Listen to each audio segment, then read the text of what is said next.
सुबह का वक्त था। सर्दियों की ठिठुरती ठंड, जब धूप भी जैसे रुठी हुई लग रही थी। शहर के पुराने हिस्से में एक सड़क थी, टूटी, गंदी मगर जिंदगी से भरी हुई। सड़क के एक कोने पर एक बूढ़ा आदमी बैठा था, फटे कपड़ों में, शरीर कांपता हुआ और आंखें जैसे कुछ ढूंढ रही हो। वो भिखारी था। नाम किसी को नहीं पता था, पर मोहल्ले के लोग उसे बाबा कहकर बुलाते थे। हर रोज लोग उसके पास से गुजरते, कोई जल्दी में, कोई मोबाइल में खोया, कोई नजर झुकाकर निकल जाता। कभी कभी कोई सिक्का फेंक देता बिना देखे। सिक्के सड़क पर गिरते, लुढ़कते और बाबा उन्हें कांपते हाथों से उठाते। उस दिन भी वही हुआ। बाबा फुटपाथ के किनारे बैठा था, सामने टिन का पुराना कटोरा रखा हुआ। उसके होंठ सूखे हुए थे, पेट में जैसे कोई तूफान चल रहा था। 3 दिन से उसने ठीक से कुछ नहीं खाया था। वो सिर्फ आसमान की तरफ देखता और बुदबुदाता, हे भगवान, आज किसी को रहम आ जाए। उसी वक्त सड़क के उस पार से एक छोटा सा लड़का आता दिखा, स्कूल की ड्रेस में, कंधे पर बैग और हाथ में टिफिन बॉक्स। उसका नाम था आर्यन, 8 साल का, मासूम और सच्चा दिल वाला। आर्यन रोज उस रास्ते से स्कूल जाता था। वो अक्सर उस भिखारी को देखता, पर कभी बात नहीं की थी। उस दिन कुछ अलग था। शायद सर्द हवा में इंसानियत की गर्मी घुली हुई थी।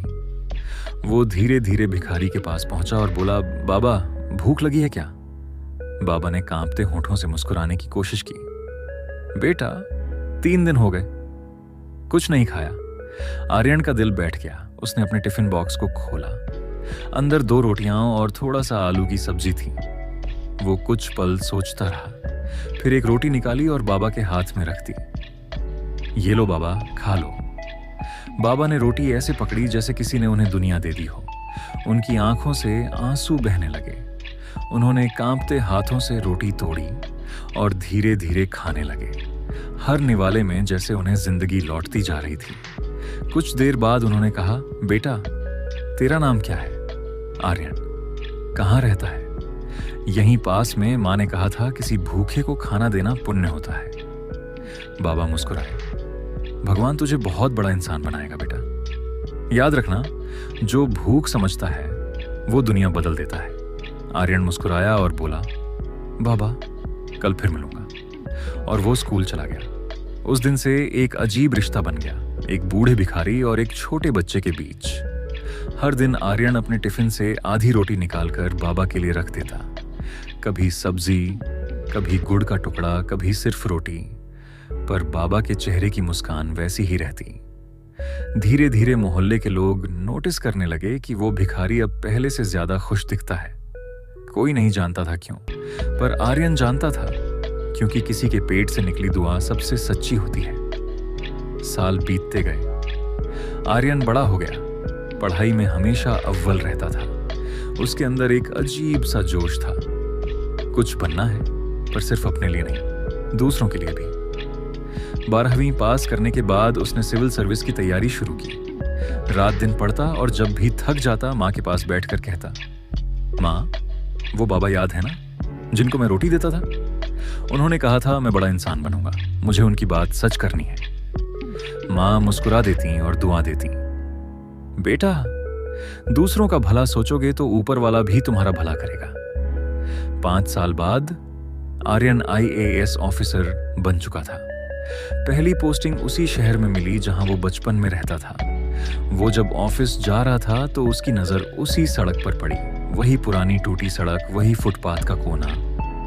लेकिन बाबा अब वहां नहीं थे। उनकी जगह अब एक छोटी सी चाय की दुकान खुल गई थी। आर्यन कार रुकवाकर उतरा और चाय वाले से पूछा, भाई साहब, यहाँ पहले एक बूढ़ा बाबा बैठते थे, फटे कपड़ों में, सब उन्हें भिखारी कहते थे, वो कहाँ गए? चाय वाले ने कप धोते हुए कहा, साहब, आप बहुत देर से आए। वो 2 साल पहले चल बसे। बहुत शांत इंसान थे। जाते जाते एक बात कही थी, जिस बच्चे ने मुझे एक रोटी दी थी वही इस देश का असली राजा बनेगा। आर्यन के दिल पर जैसे कोई चुपचाप चोट लग गई। आंखें भर आईं। वो वहीं खड़ा रहा। ठंडी हवा उसके चेहरे से टकरा रही थी। उसे वो दिन याद आ गया जब उसने पहली बार बाबा को रोटी दी थी। वो मासूम मुस्कान, कांपते हाथ और वो दुआ आज शायद सच हो चुकी थी। उसने चाय वाले से कहा, भाई साहब, यहीं एक छोटा सा बोर्ड लगवाइए। और कुछ ही दिनों में उस कोने पर एक सुंदर पत्थर का स्मारक बनवाया गया। उस पर लिखा था, यहां कभी एक भूखा इंसान बैठता था जिसने मुझे इंसानियत सिखाई। उसके एक आशीर्वाद ने मुझे वहां पहुंचा दिया जहां हर किसी की आवाज सुनी जाती है।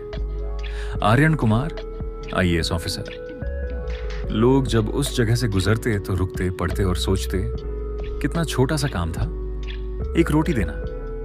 पर उस एक रोटी ने एक इंसान की जिंदगी की दिशा बदल दी। कुछ महीनों बाद आर्यन ने उस इलाके में अन्नदाता मिशन शुरू किया, जहां हर शाम शहर के गरीबों और बेघर लोगों को मुफ्त खाना बांटा जाता। वो कहता, भूख सबसे बड़ी बुराई है। जब तक किसी का पेट खाली रहेगा, किसी की आत्मा को शांति नहीं मिलेगी। उसके इस काम ने पूरे शहर में नाम कमा लिया। मीडिया आई, इंटरव्यू हुए और सबने पूछा, आपको ऐसा करने की प्रेरणा कहां से मिली? आर्यन ने मुस्कुराकर कहा, किसी किताब से नहीं, एक भूखे इंसान की आंखों से।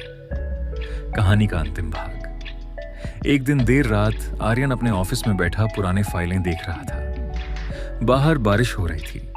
वो खिड़की से बाहर देखने लगा और उसे लगा जैसे फुटपाथ के उस कोने पर बाबा फिर बैठे हैं, मुस्कुरा रहे हैं। वही कांपते हाथ, वही आंखें जो अब चमक रही थी। आर्यन की आंखों से आंसू गिर पड़े। उसने धीरे से कहा, बाबा, आपने कहा था मैं बड़ा इंसान बनूंगा, पर अगर आज मैं कुछ हूं तो आपकी उस एक रोटी की वजह से। हवा में जैसे एक हल्की सी आवाज आई, बेटा, बड़ा वो नहीं होता जो कुर्सी पर बैठता है, बड़ा वो होता है जो किसी भूखे का पेट भरता है। आर्यन मुस्कुराया, आंखें बंद की और उस आवाज को दिल में बसाया। कभी किसी को छोटा मत समझो, कभी किसी की भूख, किसी की गरीबी पर मत हंसो, क्योंकि जब इंसान के पास कुछ नहीं होता तो उसके पास सिर्फ दुआ होती है, और दुआ की ताकत सबसे बड़ी होती है। एक रोटी भी अगर सच्चे दिल से दी जाए तो वो इंसान की तकदीर बदल सकती है।